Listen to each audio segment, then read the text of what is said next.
अच्छा, वो बचपन के दिन याद है जब कोई एक खिलौना हमारा सबसे अच्छा दोस्त बन जाता था। मतलब हम उसे हर जगह अपने साथ लेकर घूमते थे।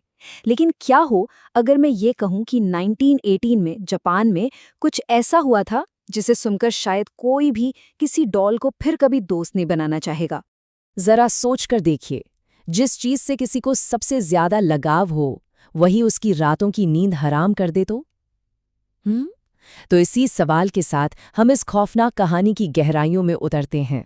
तो ये कहानी शुरू होती है सुजुकी परिवार से। घर में एक छोटी सी बच्ची थी किकुको।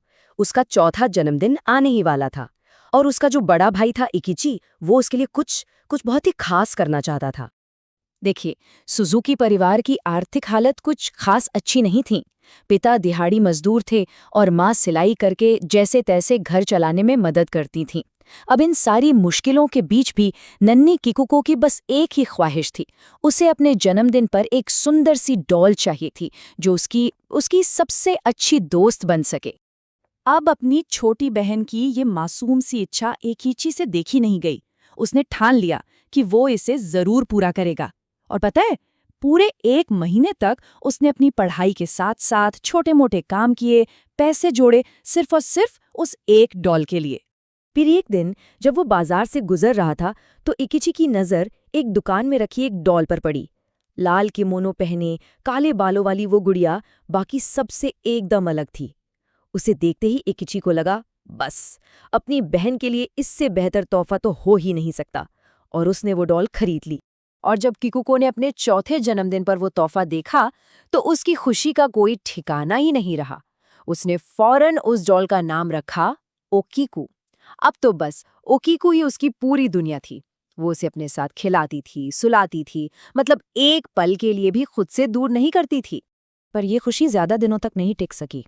बहुत जल्द उस परिवार पर एक ऐसी मुसीबत आई जिसने सब कुछ हमेशा के लिए बदल कर रख दिया।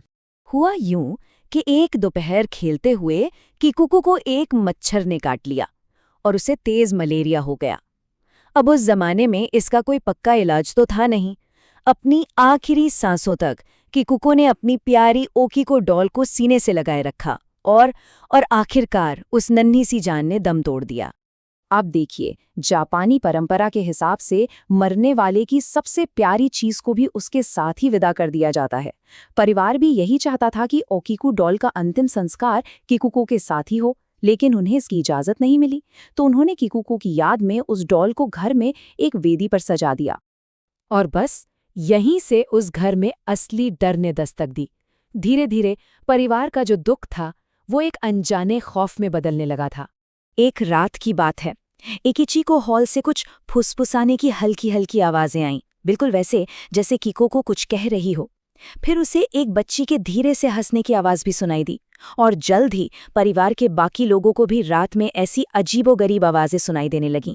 फिर एक दिन जब एकिची उस डॉल को साफ कर रहा था तो उसने कुछ ऐसा देखा कि उसके होश उड़ गए। उस डॉल के बाल, जो पहले सिर्फ गर्दन तक ही थे, अब बढ़कर कंधों तक आ चुके थे। और सबसे अजीब बात, यकीन मानिए, सबसे अजीब बात ये थी कि उसके काले बाल अब इंसानी बालों की तरह भूरे हो रहे थे और उनके सिरे भी 2 मुंहे हो गए थे। अब जब एकिची ने ये बात अपनी माता पिता को बताई तो उन्हें यकीन ही नहीं हुआ। उन्हें लगा कि ये सब दुख की वजह से उनका वहम है और कुछ नहीं। अगले दिन उसकी माँ ने कैंची उठाई और डॉल के बाल काटकर वापस पहले जैसे कर दिए। शायद ये उनकी जिंदगी की सबसे बड़ी गलती थी। बस उस एक घटना के बाद सुजुकी परिवार की जिंदगी एक ऐसे बुरे सपने में बदल गई जो कभी खत्म ही नहीं हो रहा था। और ये डर कुछ दिनों या महीनों का नहीं था, बल्कि सालों तक चलने वाला था। सोचिए, 1-2 साल नहीं, पूरे 20 साल। 20 साल तक वो परिवार उस खौफ के साये में जीता रहा। उनका अपना ही घर अब उनके लिए एक डरावनी कैद बन चुका था। अब तो हाल ये हो गया था कि परिवार के लोगों को भयानक सपने आने लगे थे। सपनों में ओकीकू डॉल उन्हें डराती और उन पर हमला करती। फिर एक शाम एकिची ने अपनी आंखों से देखा कि वेदी पर रखी डॉल ने धीरे से अपनी गर्दन उसकी तरफ घुमाई और अपनी पलकें झपकाईं, और घर में एक बच्ची की परछाई का घूमना वो तो अब आम बात हो गई थी। एक दिन इस रोज रोज के डर से तंग आकर एकिची के पिता ने ठान लिया कि अब इस डॉल से छुटकारा पाना ही होगा। वो उसे घर से बहुत दूर एक सुनसान खेत में दफना कराए। उस रात परिवार ने चैन की सांस ली, पर उनकी ये राहत ज्यादा देर टिक नहीं पाई।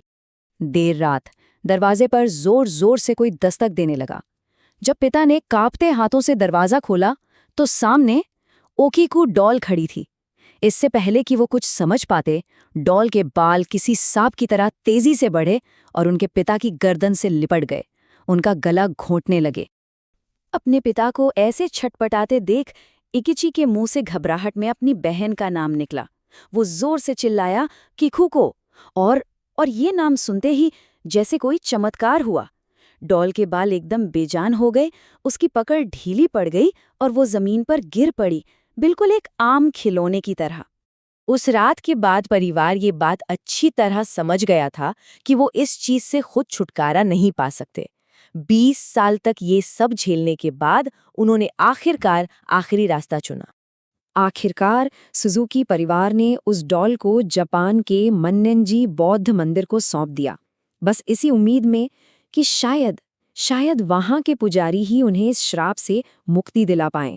और आज करीब 100 साल बाद भी वो डॉल उसी मंदिर में एक लकड़ी के बक्से में रखी है। लोग कहते हैं कि उसके बाल आज भी बढ़ते हैं, जिन्हें समय समय पर मंदिर के पुजारी काटते हैं। वहां उसकी तस्वीरें लेना सख्त मना है और ऐसा माना जाता है कि जो कोई भी उसे ज्यादा देर तक घूरता है, उसे बहुत डरावने सपने आते हैं। लेकिन सबसे खौफनाक बात तो कुछ और ही है। जिन लोगों ने उसे करीब से देखा है, उनका दावा है कि उस डॉल का मुंह, जो पहले बिल्कुल बंद था, अब धीरे धीरे खुल रहा है और उसके अंदर छोटे छोटे इंसानी दांतों जैसी कोई चीज उगने लगी है। तो सवाल आज भी वही है, क्या ये वाकई किकुको की आत्मा है जो अपनी प्यारी डॉल को छोड़ नहीं पा रही, या फिर उस गुड़िया के अंदर कोई और ही गहरा और भयानक राज छुपा हुआ है? इसका सच आज तक कोई नहीं जान पाया।